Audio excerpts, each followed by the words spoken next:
ತಮ್ಗೆಲ್ಲ ಗೊತ್ತಿದೆ, ನೀವೆಲ್ಲ ಕೂಗೋ ತನಕ ನಾನು ಸ್ಟಾರ್ಟ್ ಮಾಡಲ್ಲ ಅಂತ.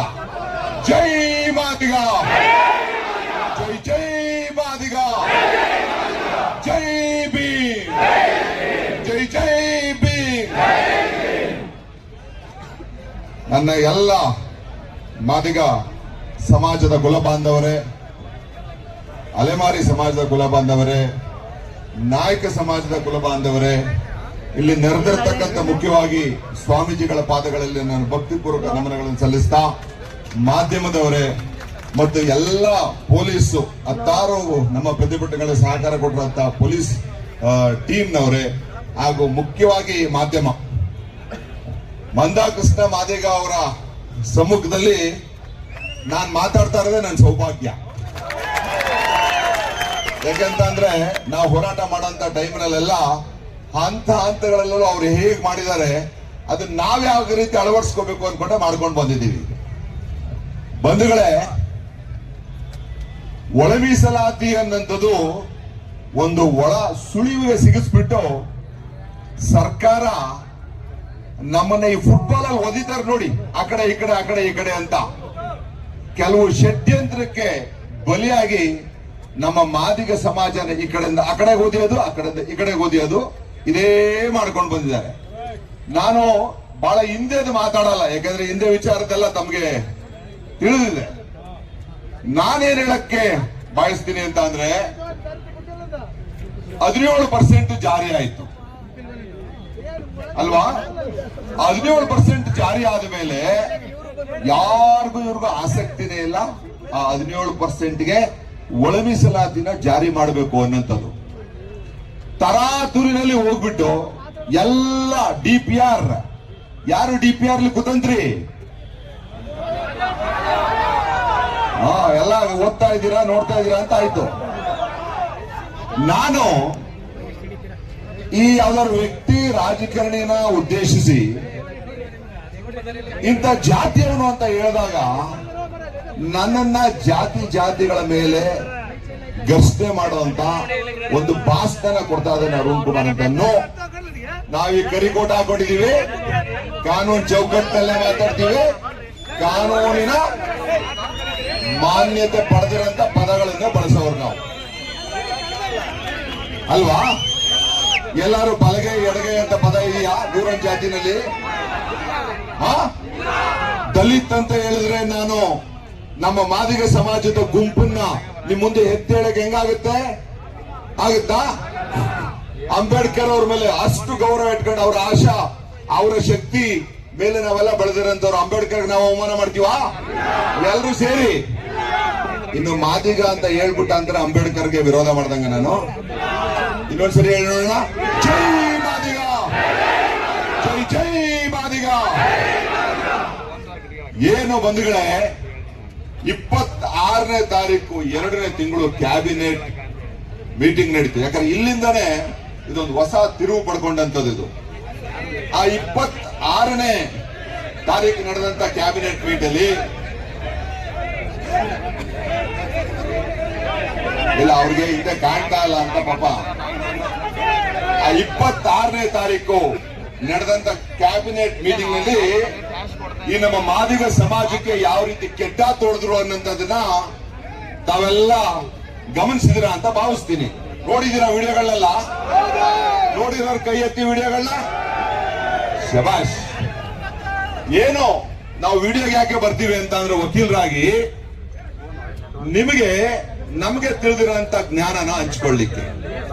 ಈ 26/2/2026ರಲ್ಲಿ ಕ್ಯಾಬಿನೆಟ್ ಮೀಟಿಂಗ್ ಏನಾಯ್ತು, ಅಲ್ಲಿ ಮಾದಿಗ ಸಮಾಜಕ್ಕೆ ಕೆಟ್ಟ ತೋಡೋದಕ್ಕೆ ಕುತಂತ್ರ ಮಾಡಿದ್ರು. ಯಾರು? FC ಮಹದೇವಪ್ಪನವರು, ಸಮಾಜ ಕಲ್ಯಾಣ ಇಲಾಖೆ ಸಚಿವರು. ಅದಕ್ಕೆ ಅವ್ರಿಗೆ ನಾವು ಟಾರ್ಗೆಟ್ ಮಾಡ್ತಾ ಇರೋದು, ಬೇರೆದಕ್ಕಲ್ಲ. ಪ್ರಿಯಾಂಕಾ ಖರ್ಗೆ ಅವರು RR ರಿಟ್ ಪಿಟಿಷನ್ ಇದೆ ಅಂತ ಎದುರಿಸಿ ಮಾದಿಗರಿಗೆ ಕೆಟ್ಟ ತೋಡಕ್ ಹೋದ್ರು. ಅದಕ್ಕೆ ಪ್ರಿಯಾಂಕಾ ಖರ್ಗೆ ಅಂತ ಅಂತೆ. ಪರಮೇಶ್ವರ್ ಅವರು, ಬಹಳ ಗೌರವ ಇದೆ ಅವ್ರ ಮೇಲೆ ನಮಗೆ, ಆದ್ರೆ ಸೈಲೆಂಟ್ ಆಗಿ ಕೋರ್ಟ್ ಅಲ್ಲಿರೋದ್ರಿಂದ ಒಳ ಮೀಸಲಾತಿ ಜಾರಿ ಮಾಡಕ್ಕಾಗಲ್ಲ ಅಂತ ಪ್ರಸ್ತಾವನೆ ಮಾಡಿದ್ರು. ಅದಕ್ಕೆ ಅವ್ರ ವಿರುದ್ಧ ಮಾತಾಡಿದ್ವಿ. ನಾವು ಇವ್ರ ವಿರುದ್ಧ, ಅವ್ರ ವಿರುದ್ಧ ಅಲ್ಲ, ನಾವು ಮಾದಿಗರ ಪರ ಮಾತ್ರ. ಆ ಮಾದಿಗರ ಹಕ್ಕನ್ನ ಪಡೆಯುವಂತ ನಿಟ್ಟಿನಲ್ಲಿ ಮಾದಿಗರಿಗೆ ನಮಗೆ ತಿಳಿದಿರಂತ ಮಾಹಿತಿ ತಿಳಿಸುವಂತದ್ರಲ್ಲಿ ಯಾರೇ ಮುಂದೆ ಬಂದ್ರು ಅವ್ರ ವಿರುದ್ಧ ನಾವು ಯಾರೇ ಮುಂದೆ ಬಂದ್ರು ಅವ್ರ ವಿರುದ್ಧ. ಹಾಗಾಗಿ ಬಂಧುಗಳೇ, ಈ ಕ್ಯಾಬಿನೆಟ್ ನೋಟ್ ಅಂತ ಏನು ನಾನು ನಿಮಗೆ ಹೇಳಿದ್ದೆ, ಈ ಕ್ಯಾಬಿನೆಟ್ ನ ಅಧ್ಯಕ್ಷತೆ ವಹಿಸೋದು ಯಾರು? ಕ್ಯಾಬಿನೆಟ್ ನ ಚೀಫ್ ಮಿನಿಸ್ಟರ್ ಅಧ್ಯಕ್ಷತೆ ವಹಿಸುವಂತ ಕ್ಯಾಬಿನೆಟ್ ಮೀಟ್ ನಲ್ಲಿ ಮಾದಿಗರಿಗೆ ಹೆಂಗೆ ಕೆಡ್ಡ ತೋಡಿದ್ರು ಅನ್ನೋದನ್ನ ನಿಮ್ಗೆ ಹೇಳಿತ್ತು. ಇಲ್ಲೇನು ಹೇಳಿದ್ರು, 17% ಜಾರಿ ಮಾಡಿದ್ರೆ ಪರಿಶಿಷ್ಟ ಜಾತಿಗೆ, 7% ಮಾಡಿದ್ರೆ ಪರಿಶಿಷ್ಟ ಪಂಗಡಿಗೆ 24% ಆಗುತ್ತೆ. Supreme court 9 judges bench decision ಕೊಟ್ರಂತ ಇಂದಿರಾ ಸಾನಿ ಜಡ್ಜ್ಮೆಂಟ್ ನಲ್ಲಿ ಮೀಸಲಾತಿ ಪ್ರಕ್ರಿಯೆ 50ಕ್ಕಿಂತ ದಾಟಬಾರದು. ಇವ್ರು ಕೊಟ್ಟಿರುವಂತದ್ದು 50ಕ್ಕಿಂತ ದಾಟಿದೆ. ಹಾಗಾಗಿ 17%ಗೆ ಸ್ಟೇ ಕೊಡಬೇಕು, ಇದನ್ನು ರದ್ದು ಮಾಡಬೇಕು ಅಂತ ಹೈಕೋರ್ಟ್ ನಲ್ಲಿ ಕೆಲವರು 3 ರಿಟ್ ಪಿಟಿಷನ್ಸ್ ಗಳನ್ನ ಹಾಕೊಂಡಿದ್ದಾರೆ. ಏನು ಹೆಸರೆಲ್ಲ ಬೇಕಾ ಸರ್? ಅಲ್ಲ, ಫುಲ್ ಡೀಟೇಲ್ ಹೋಗುತ್ತೆ ಅಂತ ನೀವು ಹೆಂಗೆ ಹೇಳ್ತೀರಾ ಹಂಗೆ. 3 ರಿಟ್ ಪಿಟಿಷನ್ಸ್ ಫೈಲ್ ಮಾಡಿದ್ದಾರೆ. ಅದೆಲ್ಲ ಡೀಟೇಲ್ ಆಗಿ ನೀವು ವಿಡಿಯೋಗಳನ್ನ ನೋಡಿ, ಯಾಕಂದ್ರೆ ಅಂತಿಮ ತನಕ ಜ್ಞಾನ ಬೇಕಾಗುತ್ತೆ ನಮಗೆ. ಕೋರ್ಟ್ ಏನ್ ಹೇಳ್ತು ಅಂತ ಅಂದ್ರೆ, ಇಂಟ್ರಿಮ್ ಸ್ಟೇ ಕೊಡ್ತು, ಆಯ್ತು 17% ಆಗಿದೆ, ತಾತ್ಕಾಲಿಕ ತಡೆ ಕೊಡ್ತಾ ಅಷ್ಟೇ, ಪರ್ಮನೆಂಟ್ ತಡೆ ಅಲ್ಲ. ತಾತ್ಕಾಲಿಕ ತಡೆ ಕೊಟ್ಟು ಕೋರ್ಟ್ ಹೇಳ್ತು, ಯಾವ್ಯಾವ ಪ್ರಕ್ರಿಯೆನ ನೀವು ಮುಂದುವರ್ಸ್ಕೊಂಡು ಬಂದಿದ್ದೀರಾ ಅದನ್ನ ಮುಂದುವರಿಸಿ, ಅಂತಿಮ ಆದೇಶ ನಿಮ್ ಪ್ರಕ್ರಿಯೆಗೆ, ನಿಮ್ ಕೆಲಸಗಳು ಕೊಡುವಂತ ಪ್ರಕ್ರಿಯೆ ಇದೆಯಲ್ಲ, ಕೋರ್ಟ್ ತೀರ್ಮಾನದ ಒಳಗಡೆ ಅದಕ್ಕೆ ಬದ್ಧರಾಗಿರ್ಬೇಕದು ಅಂತ ಇಷ್ಟೇ ಹೇಳಿತು. ಜೊತೆಗೆ ಈ 15% ಇಂದ 17% ಹೋಗಿರೋ ವಿಚಾರಕ್ಕೆ ಈ ಕ್ಯಾಬಿನೆಟ್ ನೋಟ್ ನಾನು ನಿಮಗೆ ತೋರಿಸ್ತಾ ಇರೋದು ಯಾವುದೋ ಚಿಲ್ಲರೆ ಪೇಪರ್ ಅಲ್ಲ ಇದು. ಈ ಕ್ಯಾಬಿನೆಟ್ ನೋಟ್ ನಲ್ಲಿ advocate general, chief justice of Karnataka court, court number 1, chief minister ಹೆಂಗೆ ಈ ರಾಜ್ಯಕ್ಕೆ ಬಹಳ ಉನ್ನತ ಸ್ಥಾನದಲ್ಲಿ ಕೂರ್ತಾರೆ, ಕೋರ್ಟ್ ನಲ್ಲಿ ಕೋರ್ಟ್ ನಂಬರ್ 1 ನಲ್ಲೇ ಚೀಫ್ ಜಸ್ಟಿಸ್ ಆಫ್ ಕರ್ನಾಟಕ ಕೂರಂತದ್ದು. ಆ ಕೋರ್ಟ್ ನಲ್ಲಿ ಅಡ್ವೊಕೇಟ್ ಜನರಲ್, ಚೀಫ್ ಜಸ್ಟಿಸ್ ಏನಾಯ್ತು ಕೋರ್ಟ್ ನ ಒಂದು ನಡೆಯುವಂತ ಸಂದರ್ಭದಲ್ಲಿ ಅನ್ನೋದನ್ನ ಸರ್ಕಾರಕ್ಕೆ ಹೇಳ್ತಾರೆ. ಅದೇನಂತ ಹೇಳ್ತಾರೆ ಗೊತ್ತಾ? 17% 7% ಅಲ್ಲಿ ಸಮಸ್ಯೆ ಇದ್ರೆ 15ರಿಂದ 17ಕ್ಕೆ ಏರ್ಸಿದ್ರಲ್ಲ 2%, ಅದನ್ನ ಸೈಡ್ ಗಿಡಿ. ನಾಯಕ ಸಮಾಜಕ್ಕೆ 3ರಿಂದ 7 ಇಟ್ರಲ್ಲ, ಆ 4% ನ ಸೈಡ್ ಗಿಡಿ. 94%ಗೆ ಒಳ ಮೀಸಲಾತಿ ಜಾರಿ ಮಾಡಿಕೊಂಡು ನೀವು 15% ಒಳಗಡೆ ನೀವು ಮುಂದುವರಿಸಿ ಅಂತ ಹೇಳಿದ್ರು. ಇದು ಕೋರ್ಟ್ ಡಾಕ್ಯುಮೆಂಟ್. ನಾವು ಸರ್ಕಾರದ ವಿರುದ್ಧ ಆರೋಪ ಮಾಡ್ತಾ ಇದೀವಿ, ಜವಾಬ್ದಾರಿಯಿಂದ ಆರೋಪ ಮಾಡೋದು. ಕೋರ್ಟ್ 15% ಒಳಗಡೆ ನೀವು ಒಳ ಮೀಸಲಾತಿನ ಜಾರಿ ಮಾಡಬಹುದು, 2% ಮತ್ತೆ 4% ಹೋಲ್ಡ್ ಅಲ್ಲಿ ಇಟ್ಕೊಳ್ಳಿ ಅಂತ ಹೇಳಿದ್ರೆ, ಎಚ್ ಸಿ ಮಾದೇವಪ್ಪ ಕಂಟ್ರೋಲ್ ಮಾಡಂತ ಸಮಾಜ ಕಲ್ಯಾಣ ಇಲಾಖೆ, ಎಚ್ ಸಿ ಮಾದೇವಪ್ಪನವರ ಜಾತಿಗೆ ಸೇರಿದಂತ ರಣದೀಪು, ಅದೇ ರಣದೀಪು ಅಡಿಷನಲ್ ಚಾರ್ಜ್ ಎಚ್ ಸಿ ಮಾದೇವಪ್ಪನವರ ಮಿನಿಸ್ಟ್ರಿಗೆ, ಅದೇ ರಣದೀಪು ಅಡಿಷನಲ್ ಚಾರ್ಜ್ ಪ್ರಿಯಾಂಕಾ ಖರ್ಗೆ ಮಿನಿಸ್ಟ್ರಿಗೆ, ಅದೇ ರಣದೀಪು DPR ಗೆ ಸೆಕ್ರೆಟರಿ. ಏನಾಗದ್ ಬೇಡ, ನಮಗೆ ಏನಾಗದ್ ಬೇಡ. ಈ ರಣದೀಪು 15% ಒಳಗಡೆ ಒಳ ಮೀಸಲಾತಿ ಜಾರಿ ಮಾಡಿ ಅನ್ನಂಥದ್ದು ಕ್ಯಾಬಿನೆಟ್ ನೋಟ್ ನ ತಿರುಗಿಸ್ತಾರೆ. ಚಿಕ್ಕ ಪುಟ್ಟ ಡಾಕ್ಯುಮೆಂಟ್ ಅಲ್ಲ. ಈ ರಾಜ್ಯ ನಡೆಯದರೆ ಕ್ಯಾಬಿನೆಟ್ ಅಲ್ಲಿ ಆಗ ತೀರ್ಮಾನದಲ್ಲಿ ಸಿಎಂ ಅವರಿರಂತ ಕ್ಯಾಬಿನೆಟ್ ಮೀಟಿಂಗು, HK ಪಾಟೀಲ್ ಇರಂತ ಮೀಟಿಂಗು, ಮಾದೇವಪ್ಪನವರಂತ ಮೀಟಿಂಗು, KH ಮುನಿಯಪ್ಪನವರಂತ ಮೀಟಿಂಗು, ತಂಗಡಿ ಇರುವಂತ ಮೀಟಿಂಗು, ತಿಮ್ಮಾಪುರ ಅವರಂತ ಮೀಟಿಂಗು, ಪರಿಶಿಷ್ಟ ಜಾತಿಗೆ ಸಂಬಂಧಪಟ್ಟಂತ ಎಲ್ಲರೂ ಇರುವಂತ ಒಂದು ಕ್ಯಾಬಿನೆಟ್ ಮೀಟಿಂಗ್ ನಲ್ಲಿ ಆದಂತ ಒಂದು ನಿರ್ಣಯನ ಇದೇ ರಣದೀಪ್ ಎಚ್ ಸಿ ಮಾದೇವಪ್ಪನ ಜಾತಿಯವನು. ಎಷ್ಟು ಜಾತಿ ವ್ಯಾಮೋಹ ಇದೆ ಅವರಿಗೆ ಅಂತ ಅಂದ್ರೆ, ಹೊರಗಡೆ ಎಲ್ಲ ಪರಿಶಿಷ್ಟ ಜಾತಿಗೆ ಇದ್ದರು ಅಂತ ಹೇಳ್ತಾರೆ ವಿರೋಧಿಗಳು. ಅಸ್ಪೃಶ್ಯ ನಮ್ಮ ಮೇಲೆ ದೌರ್ಜನ್ಯ ಇದು. ಪರಿಶಿಷ್ಟ ಜಾತಿನಲ್ಲಿ ಅಸ್ಪೃಶ್ಯ ಸಮಾಜ ಇರುವಂತದ್ದು ಯಾವ್ಯಾವುದು? ಮಾದಿಗರು, ವಲಯರು. ನಮ್ಗೆ ಅಸ್ಪೃಶ್ಯ ಜಾತಿಯಿಂದನೇ ದೌರ್ಜನ್ಯ. ಹೆಂಗೆ ನೋಡಿ ಕಾಲ.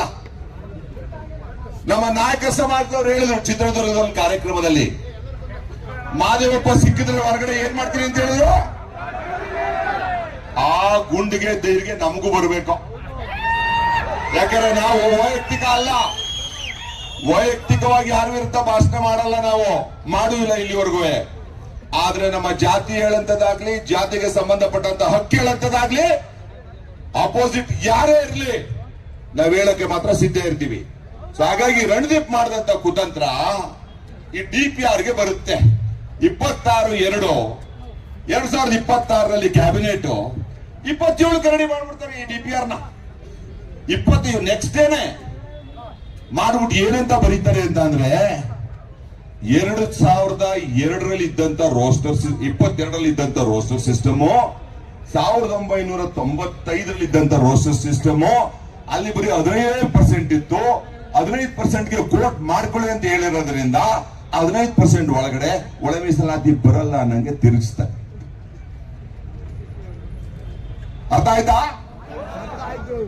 ಒಳ ಮೀಸಲಾತಿ ಮಾಡಿ ಸೈಡ್ ಇಟ್ಕೊಂಡು 6% ನ ಮಾಡಿ ಅಂತ ಚೀಫ್ ಜಸ್ಟಿಸ್ ಕೋರ್ಟ್ ಹೇಳಿದ್ರೆ, ಈ ರಣದೀಪ್ 15% ಕೇಳಿರೋದ್ರಿಂದ ಒಳ ಮೀಸಲಾತಿ ಬರಲ್ಲ 15%ಗೆ. ಹಾಗಾಗಿ ಹಳೆ ರೋಸ್ಟರ್ ಪದ್ಧತಿಯಲ್ಲಿ ಮಾಡಿ ಅಂತಾನೆ. ಅದೇ ಹಳೆ ರೋಸ್ಟರ್ ಪದ್ಧತಿ ಮಾಡಂಗಿದ್ರೆ ನೀನು 7% 4% ಯಾಕೆ ಹೋಲ್ಡಲ್ಲಿ ಇಟ್ಕೊಂಡಿದ್ಯಾ ಅಲ್ವಾ? ಯಾಕೆ ಇಟ್ಕೊತೀಯ 2% 4% ನೀವು ಹೋಲ್ಡಲ್ಲಿ? ಅದರ ಅರ್ಥ ಕೋರ್ಟ್ ಹೇಳಿತ್ತು, ನೀವು 15%ಗೆ ಹೆಂಗೆ ಇಳಿಸ್ತೀರ ಅಂತ ಹೇಳಿ, ಜೊತೆಗೆ ಕೋರ್ಟ್ ಇನ್ನೊಂದೇನು ಹೇಳ್ತು ಗೊತ್ತಾ, ನಿಮ್ ತೀರ್ಮಾನನ 3 ವಾರಗಳ ಮಧ್ಯದಲ್ಲಿ ಒಳಗೆ ನಮ್ ಕೋರ್ಟ್ಗೆ ಬಂದು ತಿಳಿಸಿ ಅಂತ. ಬನ್ನಿ ಬಿಸಾಕ್ 3 ವಾರಗಳಲ್ಲಿ ಬಂದು ತಿಳಿಸಿ ಅಂತ ಹೇಳ್ತು. ಒಂದು ಅಫಿಡವಿಟ್ ಫೈಲ್ ಮಾಡಿ, ಒಂದು IA ಫೈಲ್ ಮಾಡಿ ನಿಮ್ ತೀರ್ಮಾನ ಅಂತ. ಇಲ್ಲಿವರೆಗೂ ಯಾವ ಅಫಿಡವಿಟ್ ಫೈಲ್ ಮಾಡಿಲ್ಲ, ಯಾವ IAನು ಫೈಲ್ ಮಾಡಿಲ್ಲ. ಇವ್ರು ತಗೊಂಡ್ರಂತ ತೀರ್ಮಾನ ಏನು ಅಂತ ಕೋರ್ಟ್ ಗಮನಕ್ಕೆ ತಂದಿಲ್ಲ. ಯಾಕೆ ತಂದಿಲ್ಲ ಗೊತ್ತಾ? ಕೋರ್ಟ್ಗೆ ಏನಾದ್ರು ಹೋಗಿ ಹಿಂಗ ಅರ್ಜಿ ಹಾಕಿದ ಮುಖದ ಮೇಲೆ ಬಿಸಾಕಿರೋದು ಕೋರ್ಟ್ ಇವ್ರಿಗೆ, ಅದಕ್ಕೆ ಹಾಕಿಲ್ಲ ಇವರು. ಇದನ್ನ ನಾವು ಕೂಡ ನಮ್ಮ ವಕೀಲರ ತಂಡ, ಕಾಂಗ್ರೆಸ್ಸಿನ ಮಂತ್ರಿಗಳು, ಅಧಿಕಾರಿಗಳು ಎಲ್ಲರಿಗೂ ಕೂಡ ಒಂದು 2 ಗಂಟೆಗಳ ಕಾಲ ಮನವರಿಕೆ ಮಾಡಿದ್ವಿ. ನಮ್ಮ ಸಮಾಜಕ್ಕೆ ಯಾವ ರೀತಿ ದ್ರೋಹ ಬಗಿತಾ ಇದ್ದಾರೆ ಇವರು ಅಂತ. ಬಹಳ ಹೆಮ್ಮೆ ಆಗುತ್ತೆ, ಸಂತೋಷ ಆಗುತ್ತೆ. ಕಾಂಗ್ರೆಸ್ಸಿನ ಮಿನಿಸ್ಟರ್ಸ್ಗಳು, ಕಾಂಗ್ರೆಸ್ಸಿನ ಎಕ್ಸ್ ಮಿನಿಸ್ಟರ್ಸ್ಗಳು, ಕಾಂಗ್ರೆಸ್ಸಿನ ನಾಯಕರು ಒಂದು ಸಂಚಲನ ಕ್ರಿಯೇಟ್ ಮಾಡ್ಬಿಟ್ರು. ಎಲ್ಲಾರು ಭೇಟಿ ಮಾಡ್ಬಿಟ್ಟು ಅವ್ರಿಗೂ ಕೂಡ ಅಭಿನಂದನೆ ಸಲ್ಲಿಸ್ತೀವಿ ನಾವು. ಯಾಕೆಂತಂದ್ರೆ ಇದು ಒಬ್ಬರೇ ಮಾಡೋಂತ ಹೋರಾಟ ಅಲ್ಲ, ಎಲ್ಲರೂ ಸೇರಿ ಮಾಡೋಂಥದ್ದು. ಮತ್ತೆ ಇನ್ನೊಂದು ಹೇಳಿದೆ ನಾನು, ಚೀಫ್ ಮಿನಿಸ್ಟರ್ ಅವರೇ, HK ಪಾಟೀಲ್ ಅವರೇ, ನಿಮ್ಗೆ ಈ ಸಬ್ಜೆಕ್ಟ್ ಅಲ್ಲಿ ಏನು ಸರಿಯಾಗಿ ಹೇಳ್ತಾ ಇಲ್ಲ. ಸಮಾಜ ಕಲ್ಯಾಣ ಇಲಾಖೆ ಸಚಿವರಾದಂತ ಮಾದೇವಪ್ಪನವರಾಗ್ಲಿ, ಪ್ರಿಯಾಂಕಾ ಖರ್ಗೆ ಆಗ್ಲಿ, ಅಥವಾ ಪರಮೇಶ್ವರ್ ಅವರಾಗ್ಲಿ, ನೀವು ಅಲ್ರಿ ಯಾರು ಚೀಫ್ ಮಿನಿಸ್ಟರ್ ನೀವೆಲ್ಲ ಸೇರ್ಕೊಂಡು ಮಾತಾಡ್ಕೊಂಡು ಬನ್ನಿ ಅಂತ ಅಂದ್ರೆ ಇವ್ರು ಮಾತಾಡ್ತಾರೆ ಅಂದ್ರೆ ನಮಗ್ ದೌರ್ಜನ್ಯ ಮಾಡೋರು. ಜೊತೆಗೆ ಈ ಎಲ್ಲ ಒಳ ಮೀಸಲಾತಿ ಜಾರಿ ಹಾಕಿಂತ ಮೊದಲೇನೆ ಏನ್ ನಾಗಮೋಹನ್ ದಾಸ್ ಕಮಿಷನ್ ರಚನೆ ಆಗಂತ ಸಂದರ್ಭದಲ್ಲಿ ಏನ್ ಹೇಳಿದ್ರೆ ಎಚ್ ಮಾದೇವಪ್ಪನವರು, ಯಾವುದೇ ಸಮಸ್ಯೆ ಇರಬಾರ್ದು, ಒಂದು ಸಮಸ್ಯೆನೇ ಇರಬಾರ್ದು, ಆ ರೀತಿ ಒಳ ಮೀಸಲಾತಿ ಜಾರಿ ಮಾಡ್ತೀವಿ ಅಂತ ಹೇಳ್ಬಿಟ್ಟು, ಪಾಪ ಅಲೆಮಾರಿ ಸಮಾಜದವರು ಇಲ್ಲೇ ಇದಾರ ಲೀಡರ್ಸ್ ನಾನು ಭೇಟಿ ಮಾಡಿದೆ, ನೋಡಿ ಕೈ ಎತ್ತಾ ಇದಾರೆ. ಯಾರು ಅಲೆಮಾರಿ ಸಮಾಜನ ಬಲಿಷ್ಠರ ಗುಂಪಿಗೆ ಹಾಕೋದು ಉಂಟೇನ್ರಿ? ಮಾದಿಗರಿಗಿಂತ ಮುಂದೆ ಅಲೆಮಾರಿ ತಗೊಂಡ್ರೆ ನಾವು ಓಕೆ ಅನ್ನಲ್ವೇನ್ರಿ?